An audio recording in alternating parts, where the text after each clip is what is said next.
আপনাদের বলছি এদের যেতে দিন। প্রত্যেকটা জেলা পরিষদ, আজকে নদিয়া জেলা পরিষদ ওরা অনাস্থা আনছে, আমি বলছি ফেলতে দাও জেলা পরিষদ, 1 পয়সা দেব না।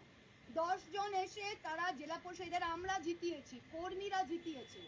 আজকে জেলা পরিষদের নির্বাচিত সদস্যরা বলছে আমাকে 10 লাখ টাকা দিন, আমি অনাস্থা পুড়িয়ে দেবো। দরকার নেই, ফেলে দাও, দরকার নেই, ইস্পার উস্পার হোক। আমরা 5 জন দাঁড়িয়ে থাকবো, কিন্তু এই দলকে আমরা তুলবো।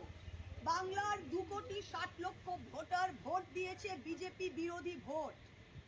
তারা বিজেপিকেও ভোট দিতে পারতো, দেয়নি, আমাদের দিয়েছে। সেই ভোটটা মমতা ব্যানার্জির ভোট, তৃণমূল কংগ্রেসের কর্মীদের রক্তের ভোট।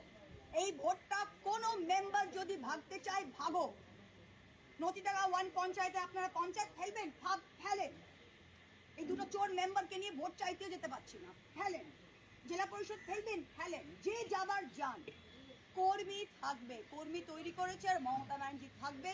আর আমরা যদি 7-8 জনও থাকি, আমরা কিন্তু বিজেপিকে ফিনিশ করে আমাদের দেশটাকে বাঁচাবো। এইটাই আজকে আমাদের বলার আছে।